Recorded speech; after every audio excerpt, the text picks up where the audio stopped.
জন্মসূত্রে মার্কিন নাগরিকত্ব পাওয়ার উদ্দেশ্যে ভিজিটর ভিসার অপব্যবহার ঠেকাতে বিভিন্ন দেশে নজরদারি জোরদার করেছে যুক্তরাষ্ট্রের পররাষ্ট্র দপ্তর। বন্ধ করে দেওয়া হয়েছে বার্থ ট্যুরিজমের সঙ্গে সম্পৃক্ত বহু প্রতিষ্ঠানের অবৈধ কার্যক্রম। সুলতানা হিমুর রিপোর্ট। শুধুমাত্র যুক্তরাষ্ট্রের সন্তান জন্ম দিয়ে শিশুকে মার্কিন নাগরিকত্ব পাইয়ে দেওয়ার উদ্দেশ্যে ভিজিটর ভিসা ফিক্সিংয়ের মতো কার্যক্রম পরিচালনা করছিল পশ্চিম আফ্রিকা, ইউরোপ ও উত্তর আফ্রিকার বিভিন্ন দেশের বার্থ ট্যুরিজম চক্র। অভিবাসন ব্যবস্থার অপব্যবহার ঠেকাতে বিভিন্ন দেশে ওই ধরনের প্রতিষ্ঠানের উপর নজরদারি বাড়িয়েছে যুক্তরাষ্ট্র। স্টেট ডিপার্টমেন্টের তথ্য অনুযায়ী পশ্চিম আফ্রিকায় একটি মার্কিন দূতাবাসে এই ধরনের কর্মকাণ্ডে জড়িত 100 জনের বেশি বিদেশি নাগরিকের নেটওয়ার্ক শনাক্ত করেছে। ইউরোপেও 2024 সাল থেকে 400-র বেশি সন্দেহজনক বার্থ ট্যুরিজম ঘটনার তথ্য পাওয়ার কথা জানিয়েছে যুক্তরাষ্ট্র। এতে 6টি প্রতিষ্ঠানের সম্পৃক্ততার তথ্য উঠে এসেছে। বাতিল করা হয়েছে এসব কর্মকাণ্ডে জড়িতদের ভিসা। এছাড়াও স্থায়ীভাবে যুক্তরাষ্ট্রে প্রবেশে কয়েকজনের উপর নিষেধাজ্ঞা দিয়েছে দেশটি। ভিসা জালিয়াতির মতো অবৈধ কার্যক্রম বন্ধে বিশ্বজুড়ে নজরদারি অব্যাহত থাকবে বলে জানিয়েছে মার্কিন পররাষ্ট্র দপ্তর। Sultana Himu, channel I. যুক্তরাষ্ট্রে ভোক্তা মূল্যস্ফীতি গত 3 বছরের মধ্যে সর্বোচ্চ পর্যায়ে পৌঁছেছে। তবে এ নিয়ে মার্কিন প্রেসিডেন্ট ডোনাল্ড ট্রাম্প বলেছেন তিনি মুদ্রাস্ফীতি ভালোবাসেন। মে মাসে যুক্তরাষ্ট্রের বার্ষিক মূল্যস্ফীতির হার 4.2% পৌঁছানোর প্রেক্ষাপটে ট্রাম্প আরও বলেন, সাম্প্রতিক আঞ্চলিক সংঘাত ও অর্থনৈতিক চাপ সত্ত্বেও তিনি মূল্যস্ফীতি নিয়ে উদ্বিগ্ন নন।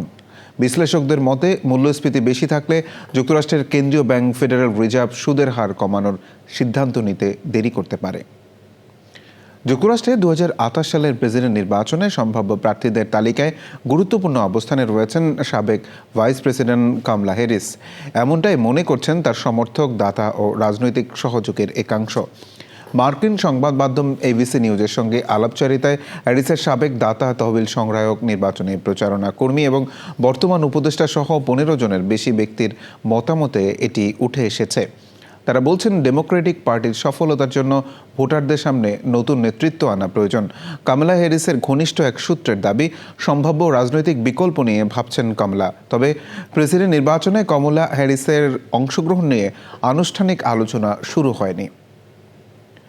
ম্যানহাটনের মর্নিং সাইড এলাকায় একটি নতুন সমবায় আবাসন প্রকল্পের উদ্বোধন করে New York City mayor Zohran Mamdani প্রশাসনের নতুন আবাসন পরিকল্পনা block by block a new era of হাউজিংয়ের লক্ষ্য ও অঙ্গীকার তুলে ধরেছেন।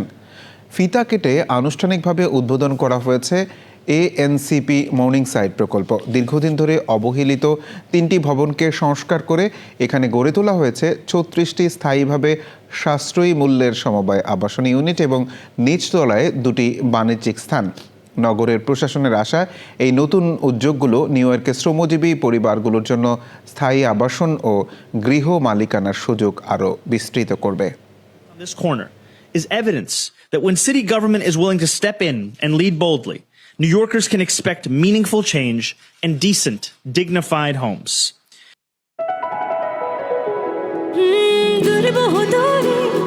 চলো হারিয়ে যাই তুমি আমি দুজনে মিলে,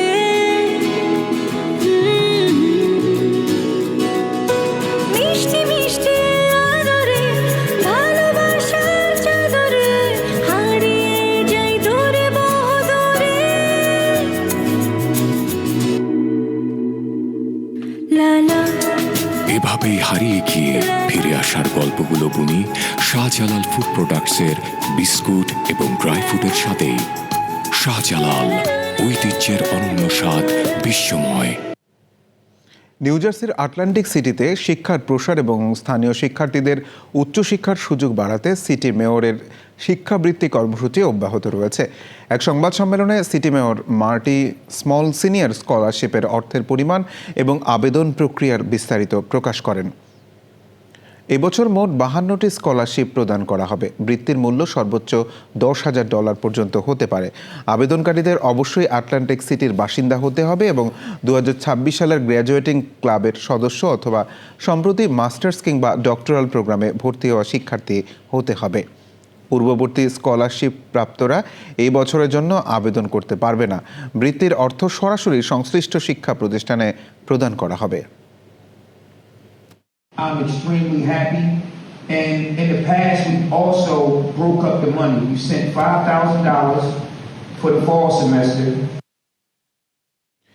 বিশ্বের সবচেয়ে বড় ক্রীড়া আসর 2026 ফিফা বিশ্বকাপকে সামনে রেখে লস অ্যাঞ্জেলেস এখন উৎসব মুখর। যুক্তরাষ্ট্র, কানাডা ও মেক্সিকোর যৌথ আয়োজনে অনুষ্ঠিতব্য এই বিশ্বকাপের অন্যতম গুরুত্বপূর্ণ আয়োজক শহর হিসেবে লস অ্যাঞ্জেলেস ব্যাপক প্রস্তুতি সম্পন্ন করেছে।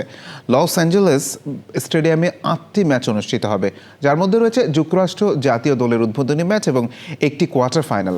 বিশ্বকাপ উপলক্ষে পরিবহন ব্যবস্থায়ও ব্যাপক উন্নয়ন আনা হয়েছে। দক্ষিণ ক্যালিফোর্নিয়ার আঞ্চলিক রেল সেবা মেট্রোলিংক বিশেষ ম্যাচ ডে ট্রেন পরিচালনার ঘোষণা দিয়েছে। এছাড়া মেট্রো রেল, শাটল বাস এবং নতুন দিক নির্দেশনা ব্যবস্থা চালুর মাধ্যমে দর্শকদের সহজ যাতায়াত নিশ্চিত করার উদ্যোগ নেওয়া হয়েছে। নিরাপত্তা ব্যবস্থাকে সর্বোচ্চ গুরুত্ব দেওয়া হয়েছে। I am going to be watching the game up to quarterfinal.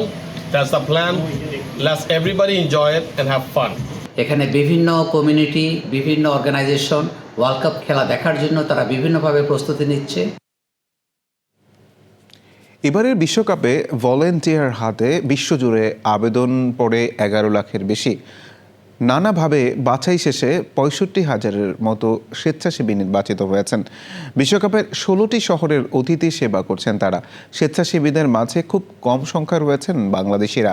FIFA বিশ্বকাপ 2026-এ যে কয়েকজন বাংলাদেশি ভলান্টিয়ার হিসেবে যোগ্যতা অর্জন করেছে তাদের মধ্যে একজন lion Zakir Hossain Jewel. New York প্রবাসী এই বাংলাদেশি কথা বলেছেন চ্যানেলের সঙ্গে।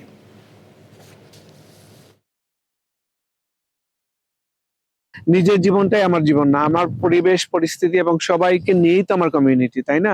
তো সেখানে আমাদের একটা অবস্থান আজকে নিউ ইয়র্ক শহরের মতো জায়গায় বাংলাদেশিরা বহু জায়গাতে মানে কি বলবো, অনেক জায়গায় তারা খুব ভালো করছে এখন। 50 বছরেরও বেশি সময় পর ফিফা বিশ্বকাপে অংশগ্রহণের প্রস্তুতি নিতে হাইতির জাতীয় ফুটবল দল নিউ জার্সি স্টেটের আটলান্টিক সিটিতে অবস্থান করছে। হাইতির বিশ্বকাপ যাত্রা শুরু হবে 13 জুন। হাইতির জাতীয় ফুটবল দলকে স্বাগত জানাতে হোটেলটির হাইতির জাতীয় রঙে সজ্জিত করা হয়েছে। খেলোয়াড়রা তাদের অনুশীলন করবে পার্শ্ববর্তী গ্যালাওয়ের শহরে অবস্থিত স্টকটন বিশ্ববিদ্যালয়ের মাঠে। অর্ধ শতাব্দীরও বেশি সময় পর বিশ্বকাপে হাইতির অংশগ্রহণ দেশটির প্রবাসী হাইতিয়ান সম্প্রদায়ের মধ্যে নতুন উদ্দীপনা সৃষ্টি করেছে। আটলান্টিক সিটি এলাকা জুড়েও এই ঐতিহাসিক উপলক্ষকে ঘিরে উৎসবমুখর পরিবেশ বিরাজ করছে।